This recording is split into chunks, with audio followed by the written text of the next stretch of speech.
Ok, hoy vamos a retomar una serie que dejamos pausada desde septiembre del año pasado.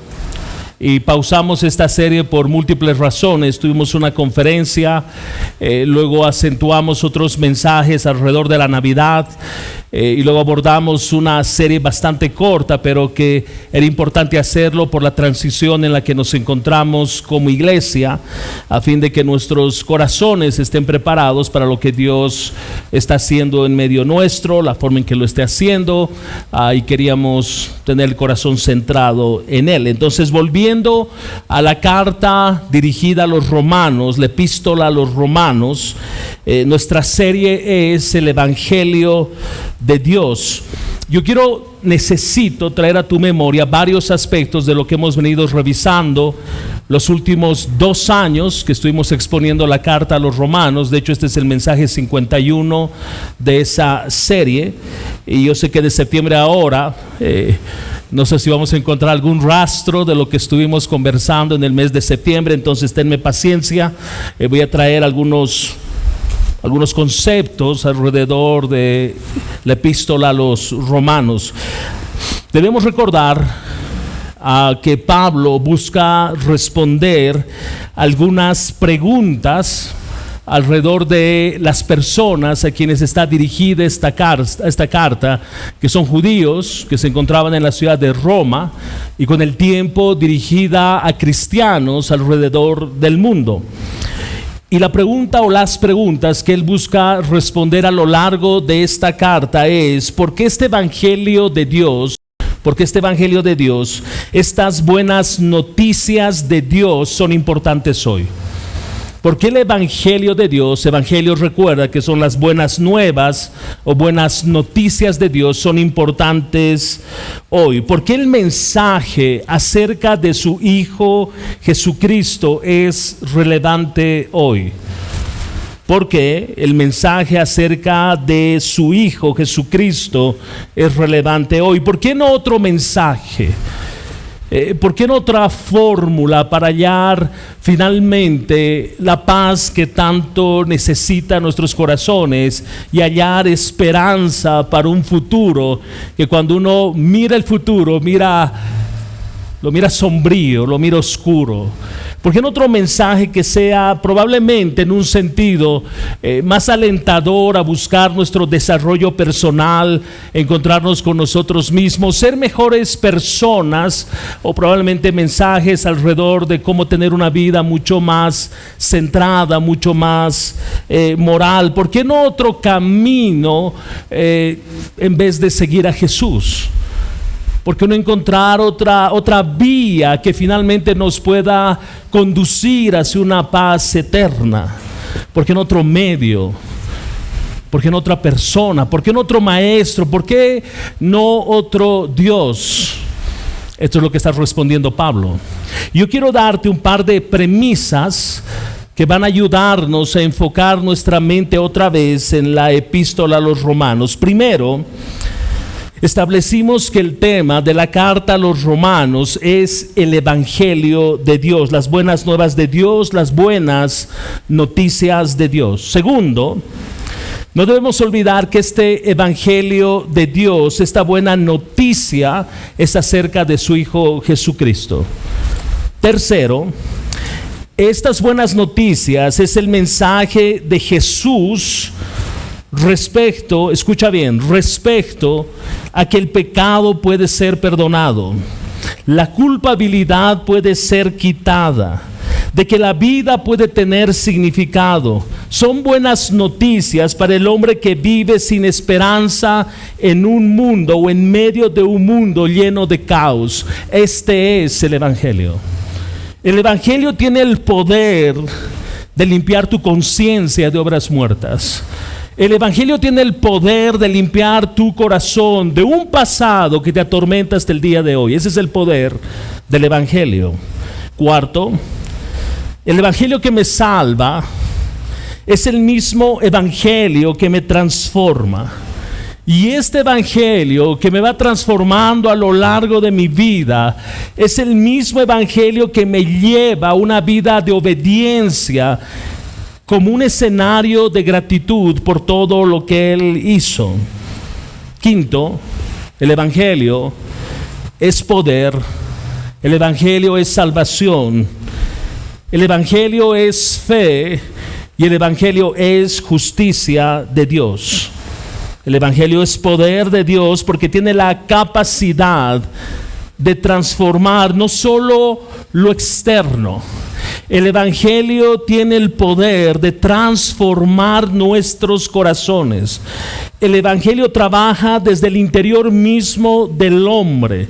El Espíritu Santo haciendo una cirugía en nuestras vidas, de tal forma que arranca todo aquello que no armoniza con quien Él es y desarrolla en nosotros la imagen de su Hijo. Este es el poder del evangelio. El evangelio es salvación. Escucha bien, el evangelio es salvación porque este evangelio, la proclamación de este evangelio nos ha salvado de la ira de Dios, del pecado, de Satanás, de juicio, de muerte, de infierno. Tú puedes visitarnos en esta mañana y pensar que esto es una fábula, esto es una historia. Esto es para atemorizar a aquellos que no tienen el criterio formado. Oye, yo he escuchado eso. Pero tú a lo largo de tu vida, tú vas a tomar dos decisiones.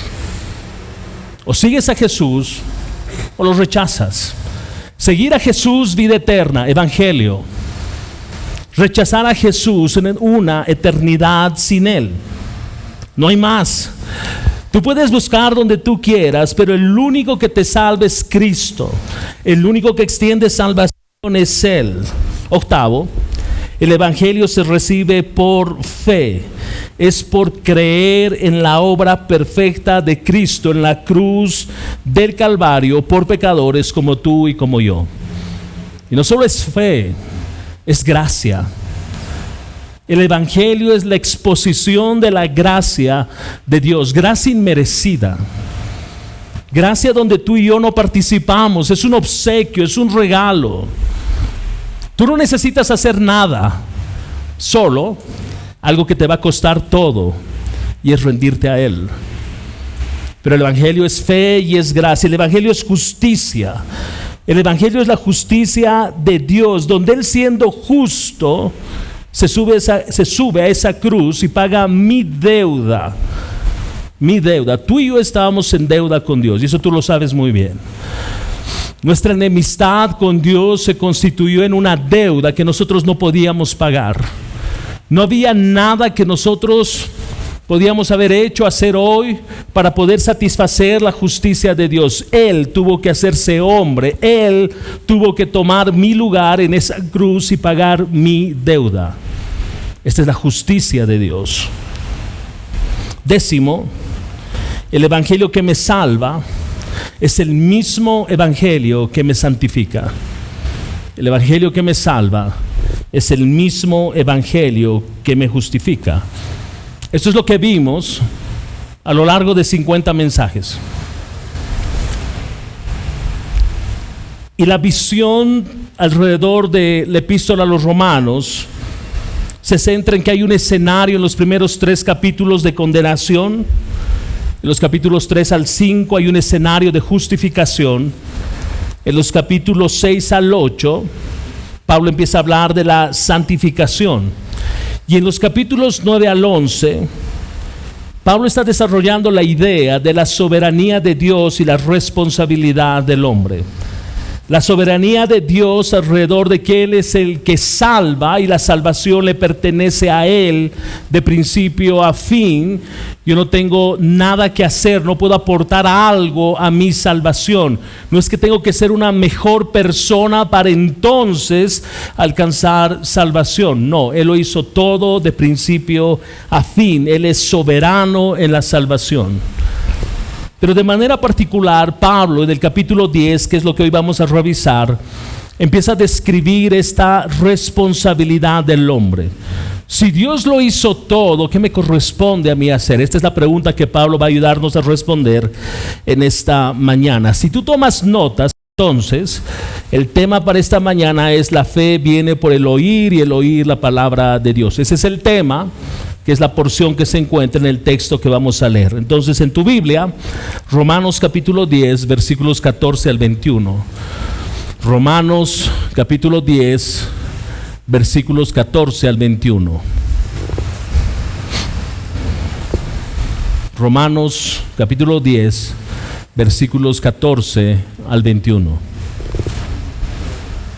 Porque no hay distinción, voy a leer desde el versículo 12, dos versículos previos para tener el contexto, y eso nos va a dar claridad al momento de entrar al versículo 14. Entonces estoy en Romanos 10, versículo 12, aunque en esta mañana nos vamos a centrar en los versículos 14 al 21, pero vamos a leer desde el versículo 12.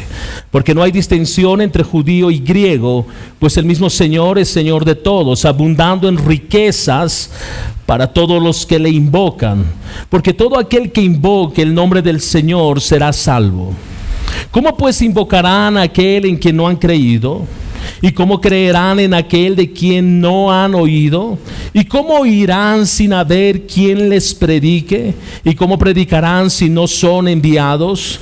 Tal como está escrito: cuán hermosos son los pies de los que anuncian el evangelio del bien. Sin embargo, no todos hicieron caso al evangelio, porque Isaías dice: Señor, ¿quién ha creído a nuestro anuncio? Así que la fe viene del oír, y el oír por la palabra de Cristo. Pero yo digo, ¿acaso nunca han oído? Ciertamente que sí. Por toda la tierra ha salido su voz, y hasta los confines del mundo sus palabras. Y añado, ¿acaso Israel no sabía? En primer lugar, Moisés dice: yo los provocaré a celos con un pueblo que no es pueblo, con un pueblo sin entendimiento, los provocaré a ira. E Isaías es muy osado y dice: fui hallado por los que no me buscaban, me manifesté a los que no preguntaban por mí. Pero en cuanto a Israel dice: todo el día he extendido mis manos a un pueblo desobediente y rebelde. Uno de los aspectos, creo yo, más sorprendentes, extraordinarios, asombrosos en la obra redentora de Cristo es que Él hizo que a través de su vida, muerte y resurrección, su ascensión a los cielos, todo lo que Él hizo fue suficiente para salvar al hombre. Todo lo que Él hizo fue suficiente. Pero lo milagroso, si vale la expresión, lo extraordinario en esto es que ese mensaje entrega a hombres comunes y corrientes como tú y yo para proclamarlo. Alguien decía: Dios tenía todo el poder para hacer que lluevan Biblias del cielo. Dios tenía ese poder. Dios tenía el poder para poder escribir en los cielos: arrepiéntete. Dios tenía el poder para desde los cielos Él hablar y que todo el mundo escuche, que todo el mundo proceda en arrepentimiento. Él tenía el poder de hacer todo esto, pero a Él le plació llamar a hombres comunes y corrientes como tú y yo y entregarnos la responsabilidad de la proclamación del Evangelio. Esto es extraordinario. Y si no era dudas, como hemos venido hablando en los mensajes previos alrededor de Romanos, Dios tiene un pueblo escogido por gracia. Y no solo es Israel, sino que a lo largo de la historia observamos que Dios extiende su gracia y alcanza a los gentiles, tú y yo. De manera que Dios establece en su palabra que la salvación no depende de la raza, sino de su gracia. La salvación no depende de educación, depende de su gracia. La salvación no depende de cuán correcta es tu vida, depende de su gracia. La salvación no depende de cuán moralmente correcto seas, la salvación depende de su gracia. No es un asunto si eres muy buenito o eres muy malo. La salvación es gracia. Puede ser el hombre, puede ser la mujer más pecadora de este planeta, que no hay esperanza para ti. Todo el mundo te ha dejado, todo el mundo te ha abandonado por el estilo de vida que tienes. La salvación depende solo de su gracia, no de tu condición. Y eso es extraordinario. Porque aquel que se cree moralmente correcto puede mirar al que siempre falla y decir, él necesita. ¿No has escuchado eso? Yo no necesito. Mi familia está bien, mis hijos están bien, tengo un buen trabajo, yo no hago daño a nadie, pero él sí. Él sí necesita. Él es un mal trabajador, no es un buen esposo, no es un buen padre, es más, ni paga impuestos. Él necesita, yo no. La palabra dice, todos, sin excepción, necesitamos de su gracia.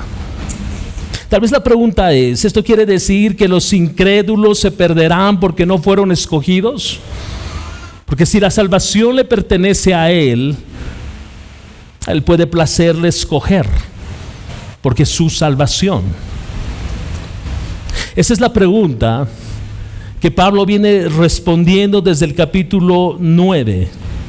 Y su respuesta básicamente ha sido esta, escucha bien. Si bien es cierto que Dios es el responsable de la salvación de principio a fin de los creyentes, el hombre que se pierde es responsable de su condenación. Dios es responsable de salvar de principio a fin, la evidencia a la cruz. Pero tú y yo al final de la ecuación terminamos siendo responsables de nuestra condenación porque rechazamos a Cristo. Y esa es la lectura que tuvimos hoy. ¿Qué me condena? Tu rechazo a Cristo. Tu rechazo a Cristo te condena. No la ausencia de gracia, no la ausencia de misericordia, no la ausencia de amor. Lo que me condena es rechazar su gracia. Tú puedes rechazar su gracia, Dios sigue siendo bueno. Tú rechazas su gracia, Dios sigue siendo fiel. Tú rechazas su gracia, Él sigue siendo bondadoso. Sus misericordias no cambian, Él es el mismo. Pero tú tienes un serio problema. Y tu problema tiene nombre de eternidad. Él no cambia. Entonces, la razón por la que los israelitas rechazaban a Cristo no es porque no fueron escogidos, sino porque en su orgullo ellos preferían tratar de ganarse la salvación por su propio esfuerzo. Y si tú estás de acuerdo conmigo, no es muy distinto hoy. El hombre hoy piensa que tiene que hacer mucho para alcanzar salvación. Como que hay que cumplir una serie de requisitos para entonces Dios me pueda aceptar. Y la realidad es que no es así. La realidad es, como vamos a mirar hoy, Romanos capítulo 10, versículo 3. Escucha bien, Romanos 10, versículo 3.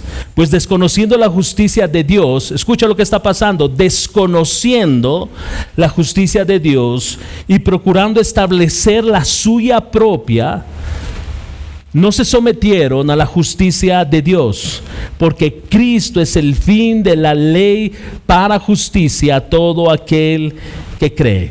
Pablo dice, este es el problema. El problema es que yo quiero hacer mi justicia. El problema es que yo quiero construir mi propio camino hacia el Señor. Yo quiero llegar a los cielos a mi manera. Y tú puedes tener años en el Señor. Créeme, puedes tener años en el Señor y tú seguir tu propio camino para alcanzar al Señor. ¿Recuerdas estos hombres? Señor, en tu nombre hicimos esto, en tu nombre hicimos milagros, en tu nombre profetizamos, en tu nombre echamos fuera demonios. Oye, se los ve como cristianos de extrema unción, de clase VIP. Pero Jesús les dice, no los conozco. Es más, apártense de mí. Asegúrate que el camino que estás siguiendo es el camino trazado por la cruz. Asegúrate que no estás tras tu propia justicia. Asegúrate que el estándar que has abrazado es el estándar de la palabra que regula y moldea una vida que se conforma a Cristo. Asegúrate, te ruego, asegúrate de que el camino que sigues es su camino, no tu camino. Porque ese fue el problema con los fariseos. El problema de los fariseos es que construyeron sus propias leyes, sus propias reglas. Ellos construyeron sus propios parámetros de justicia para tratar de alcanzar a Dios. Llega Jesús y yo me imagino que ellos esperaban que el Mesías prometido llegue y les aplaude. Oye, lo hiciste muy bien. Y no sucedió aquello. Jesús llega y les dice: sepulcros blanqueados, hipócritas, tienen apariencia de piedad, lucen como si fuesen, pero por dentro están muertos. Cuidado. Yo creo que este es un llamado de alerta. Cuidado con construir tu propia justicia. Si tú observas el versículo 13 de nuestro capítulo 10, este es el escenario. El texto dice: porque todo aquel que invoque el nombre del Señor será salvo. ¿Qué es lo que se requiere para ser salvo? Invocar el nombre del Señor, clamar el nombre del Señor. Si tú no hiciste esto, si tú no clamaste al Señor por salvación, si tú no fuiste consciente de tu realidad, solo asegúrate de que no estás construyendo, Romanos 10:3, tu propia justicia. Ahora, este invocar que habla el versículo 13, no es el invocar que muchos hacen. No es un invocar que cuando te golpeas dices: ay Dios. No es un invocar que cuando alguien esté enfermo, Jesús, ayúdame. No es un invocar que cuando estás en problemas dices: ay Señor, ¿qué voy a hacer? No es ese invocar, porque Jesús, decía alguien, no es el paramédico universal que yo puedo invocar cuando tenga alguna necesidad y Él llega, me asiste, me limpia, me cura y Él se retira y me dice: hasta la siguiente que clames. No,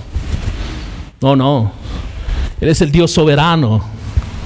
Él es el Dios soberano, Él es el Rey de Reyes, Él es el Señor de Señores. No es tu asistente personal a quien puedes clamar cuando solo lo necesites de vez en cuando, bajo ciertas circunstancias. No es este invocar.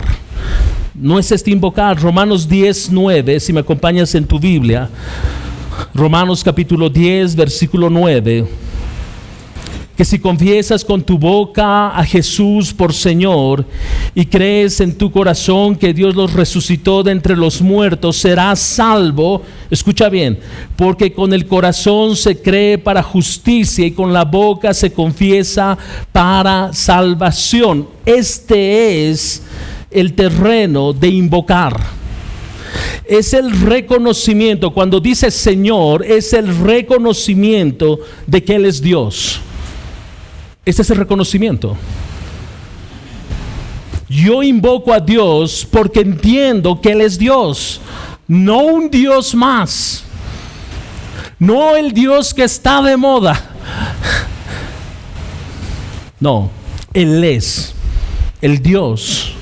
Él es amo, Él es Señor, Él es soberano, Él es gobernante. A este Dios es a quien yo clamo por salvación. Escucha cómo sigue el versículo que acabamos de leer: todo aquel que confiese con su boca a Jesús por Señor y cree en su corazón que Dios les resucitó de entre los muertos. Y la idea, escucha bien, la idea alrededor de esto es creer en la obra de Cristo en la cruz del Calvario. ¿Qué significa? Creer. Eso significa yo creo, yo acepto, yo entiendo que Él pagó por mis pecados.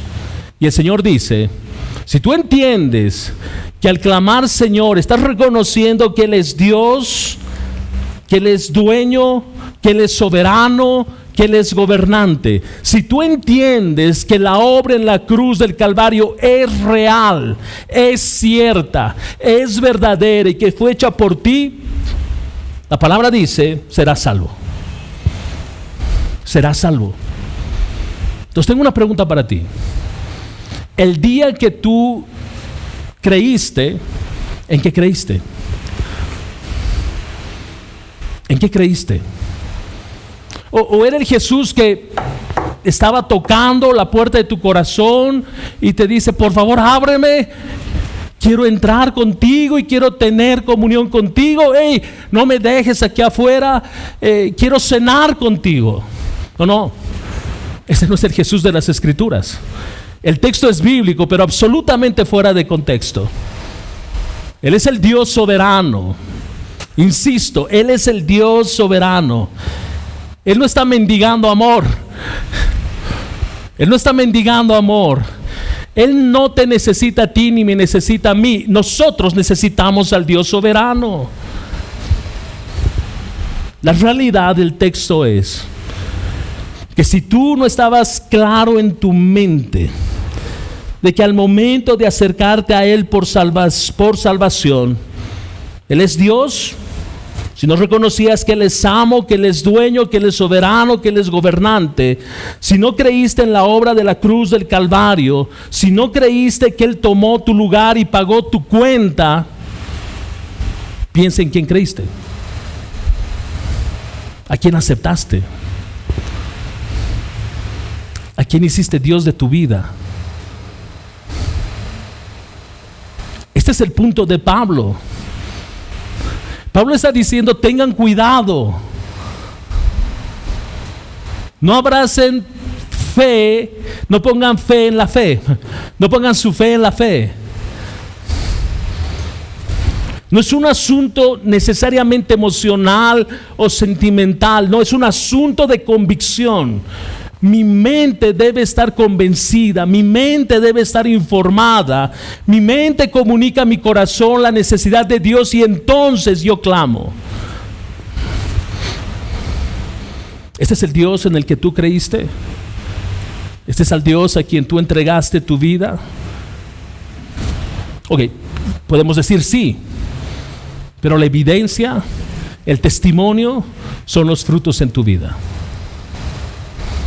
Si después de 20 años en el Señor, eres el mismo de hace 20 años, créeme, no creíste en este Dios. No creíste en el Dios de las Escrituras, no lo hiciste. Pero si hace 20 años te rendiste al Señor y probablemente y vagamente entendías esto, y 20 años después tu vida es radicalmente transformada, duerme tranquilo. Que tu corazón respire profundo. Porque has alcanzado a Dios, has alcanzado al Señor. Entonces Pablo quiere señalar, Pablo quiere mostrarnos el papel crucial que juega la predicación del Evangelio en este proceso, en que un pecador, escucha, en que un pecador cree, es informado y creo en la obra de Cristo. Entonces este pecador que cree en Cristo invoca a su nombre. Es que no hay otro paso. Ayúdame en esto, no hay otro paso. Porque si yo creo lo que Él hizo y creo en la legitimidad de esa cruz, creo que Él resucitó, creo que Él está sentado a la diestra del Padre, creo que Él va a retornar. Creo que hay una eternidad con Él y creo que hay una eternidad sin Él. ¿Qué me toca hacer? ¿Qué puedo hacer? Correr a esa cruz, clamar por salvación. Pero eso no es lo que sucede, ¿no es cierto? Si tú traes a tu memoria meses atrás, carta a los Romanos, su pueblo Israel habiendo visto todo lo que Dios hizo, Dios comunicando que ese era su pueblo, su especial tesoro. No solo escucharon de Dios, escuchen, vieron a Dios. Vieron a Dios a todo color, el poder de Dios desplegándose a favor de su pueblo. ¿Qué hizo su pueblo? Le dio la espalda una y otra vez. ¿No sucede con muchos hoy esto? Que la realidad de Cristo abruma la mente, pero yo digo, no, yo lo hago a mi manera. No, Jesús es para los débiles. Jesús es para los sin esperanza. Y es verdad. Y es verdad. Jesús es para nosotros los débiles. Jesús es para nosotros los que no teníamos esperanza. Él es. El evangelio proclamado tiene que ver con creer, invocar entonces para ser salvo.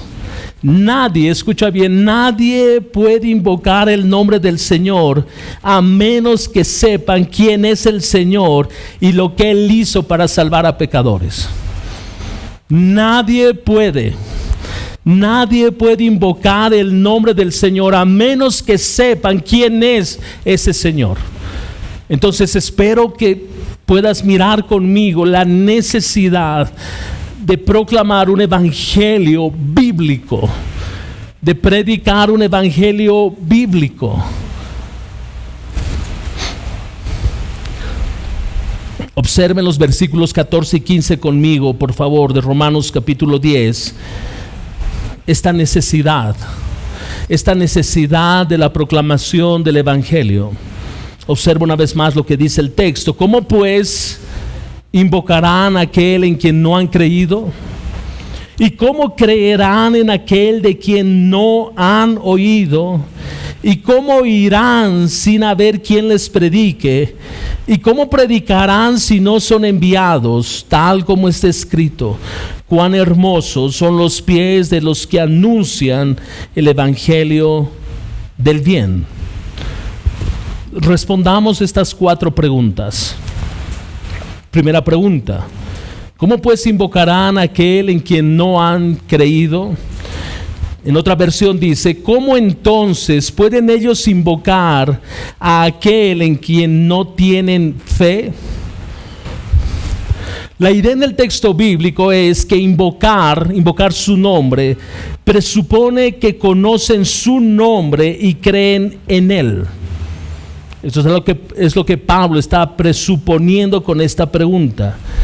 La idea de Pablo es que debo entender, conocer quién es Jesús, creer en los hechos de Jesús.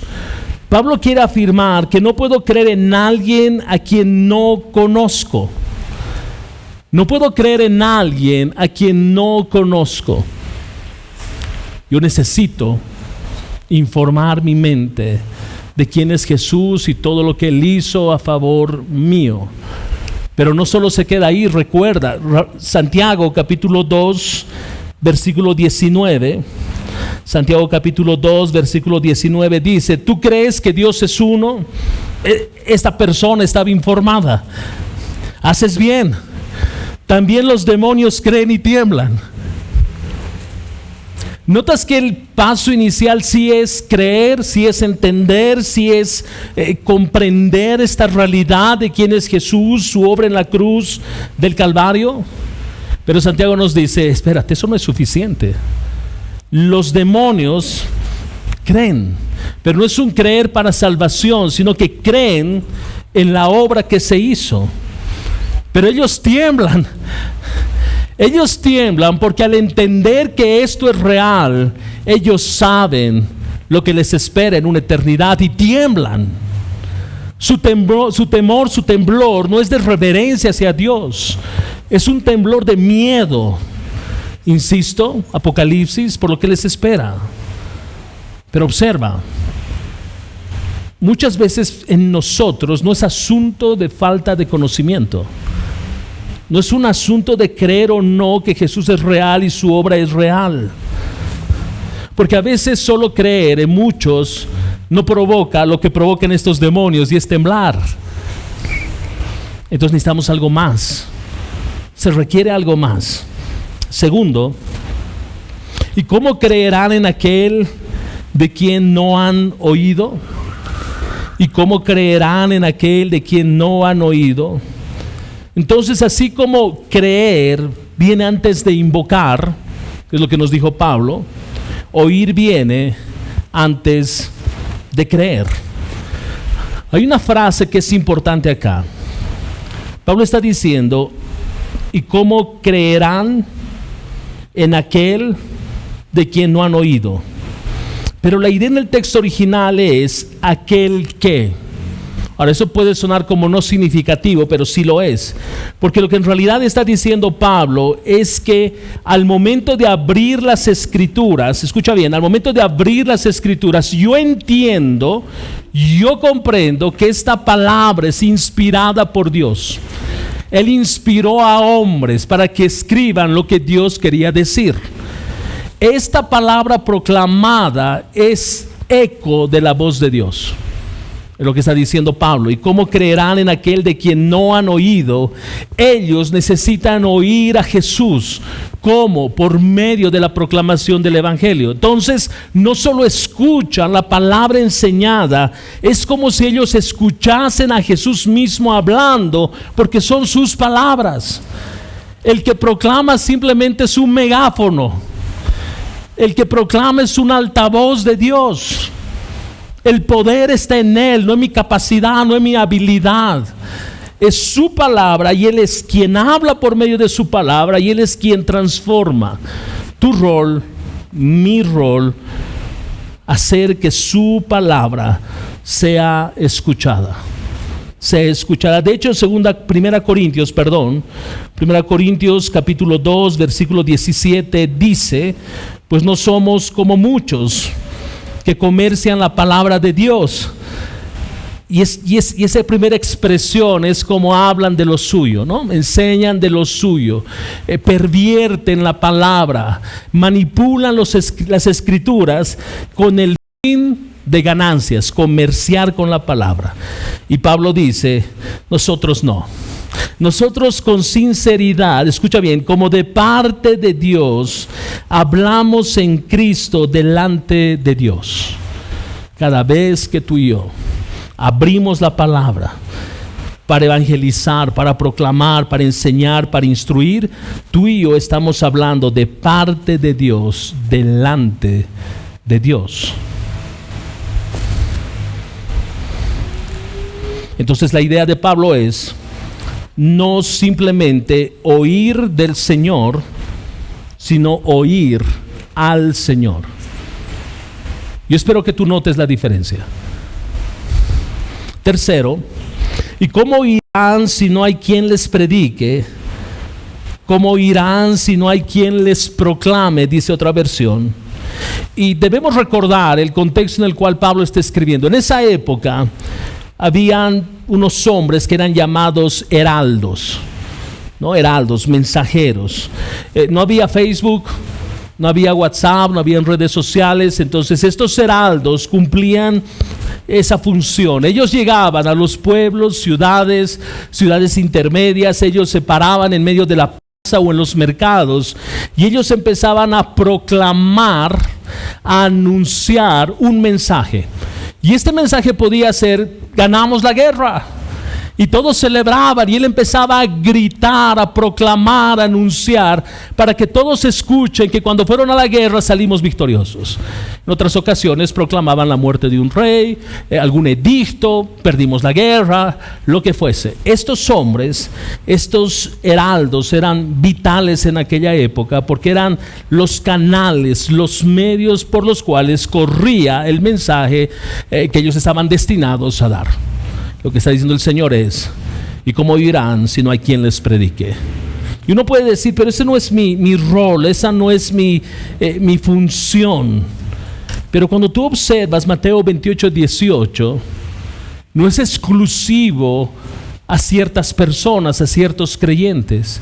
Mateo 28, 18, versículos 19 y 20, ese llamado a la proclamación del Evangelio a todas las naciones. Tú y yo entonces, que hemos nacido de nuevo, somos heraldos, somos predicadores de las buenas nuevas del Evangelio. Nuestro llamado es anunciar. Cuarto, ¿y quién predicará sin ser enviados? Y volvemos a Mateo 28, 18. El que comisiona para la proclamación de este evangelio es Dios mismo. Ahora, espero que lo mires con seriedad, porque si yo no aprecio esto, aún mi proclamación puede ser vaga, diluida, carente de sustancia, de verdad. Porque no olvides lo que está pasando en nuestro texto. El sentido de creer tiene que estar acompañado de una convicción en mi mente de todos los hechos de Jesús, de la realidad de Jesús, de la obra de Jesús, para entonces la persona pueda creer. Permítame resumir esta sección. Cristo manda heraldos. Cristo manda a aquellos que van a proclamar el evangelio. Los heraldos enviados predican, la gente oye, los oyentes creen, los oyentes invocan y los que invocan son salvos. ¿Notas el orden? Una vez más, Cristo envía heraldos, los heraldos predican, la gente oye, los oyentes creen, los oyentes entonces invocan y los que invocan son salvos. Este es el orden del Señor. No hay salvación sin proclamación del evangelio. Y Pablo nos va a decir la razón, porque la fe viene ¿por dónde? Por el oír. ¿El oír qué? Las buenas nuevas del evangelio. Quiero dar el sentido opuesto a estas afirmaciones de Pablo. Veamos esto desde otro ángulo. Pablo está diciendo que si Dios no enviara predicadores, nadie podría oír el mensaje y la voz de Cristo. Si nadie puede oír, ninguno podría creer. Y si nadie pudiera creer, nadie podría invocar el nombre del Señor. Y si nadie invoca el nombre del Señor, ninguno podría ser salvo. Ok. Piensa en tu familia, piensa en tus amigos, piensa en tus parientes. Tu tarea es proclamar el evangelio. Tu tarea es, escucha, enseñar el evangelio. Tu tarea es instruir su mente con la verdad del evangelio, informar su mente con la realidad de quién es Jesús y la obra de Jesús. El resto es obra del Espíritu Santo. Nuestro llamado es proclamar, no convencer. Nuestro llamado es anunciar, no convencer. El que convence de pecado, justicia y juicio es ¿quién? Es el Espíritu Santo.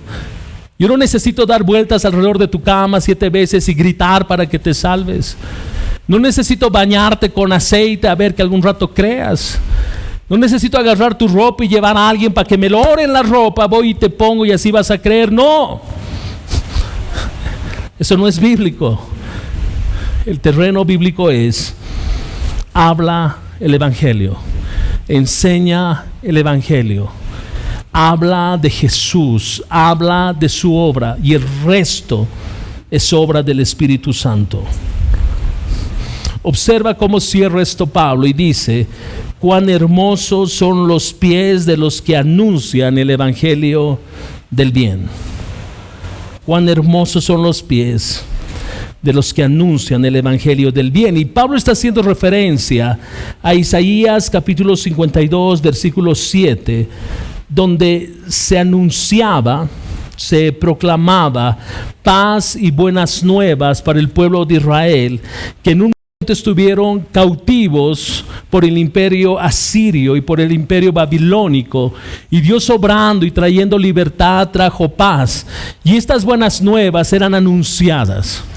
Pablo toma esta idea y la trae a su escrito, y él dice: cuán hermosos son los pies de los que anuncian el evangelio del bien. Ahora, no está diciendo que los pies son hermosos.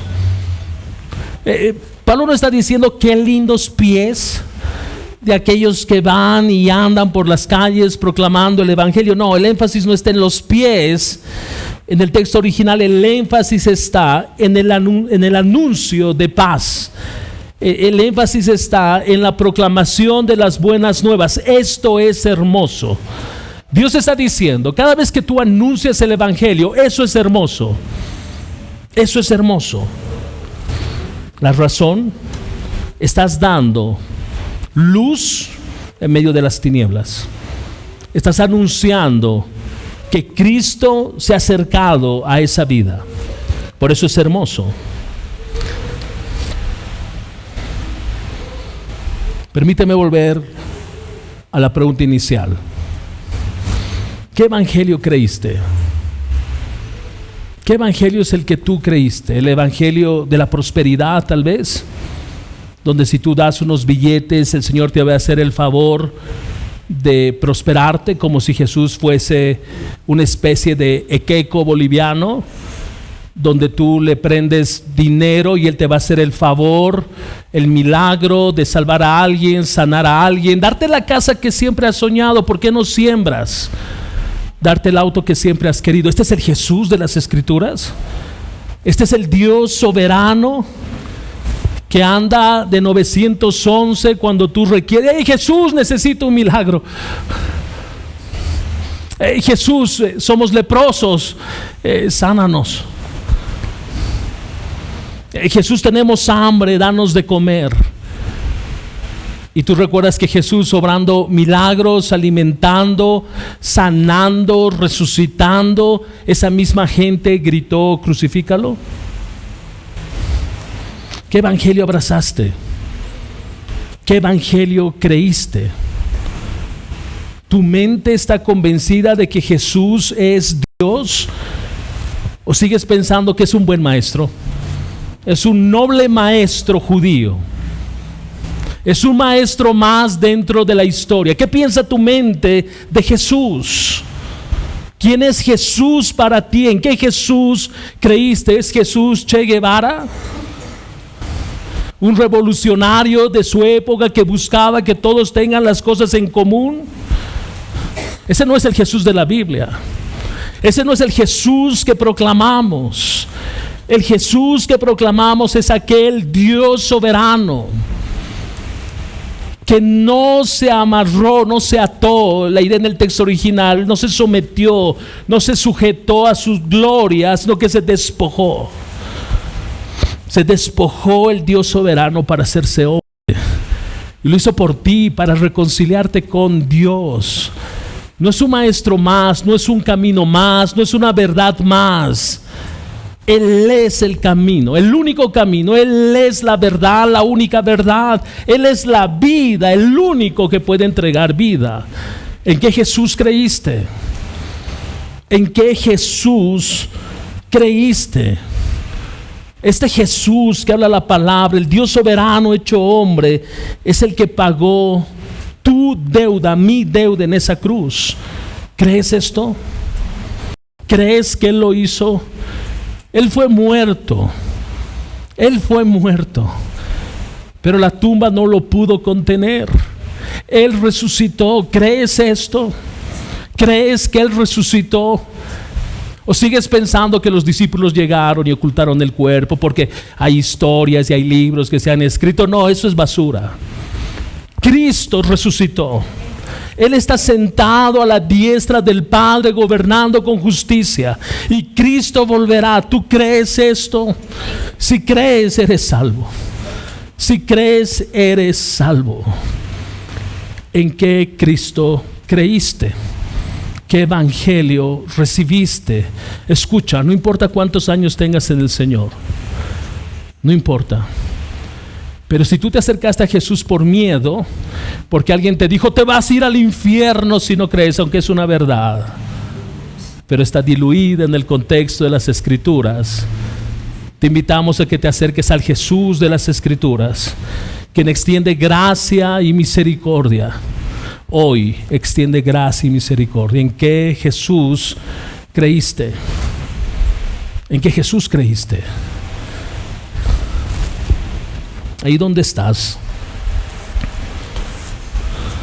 quiero invitarte a que inclines tu rostro solo para que no te distraigas. Y estamos a punto de acercarnos a la mesa del Señor para recordar su obra, para traer a nuestra memoria el costo de nuestra salvación. Y el propósito de la cena del Señor son dos básicamente.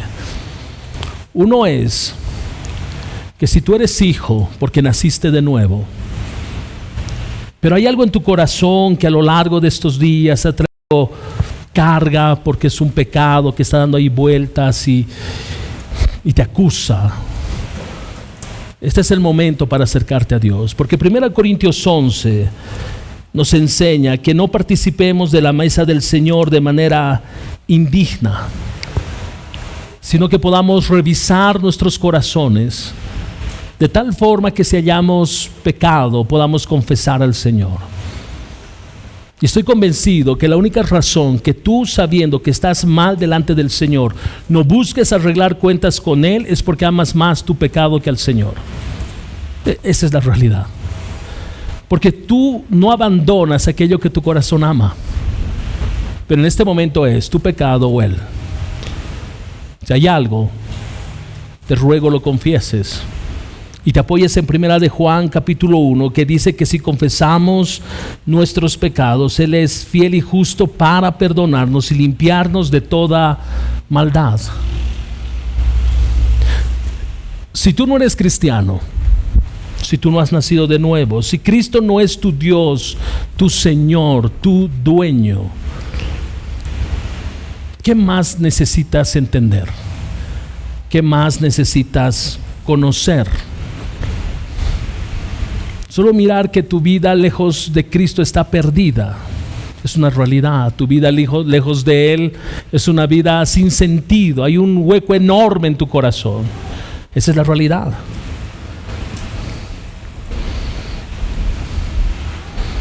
Este es el día en que tú puedes clamar al Señor. Ahí donde estás.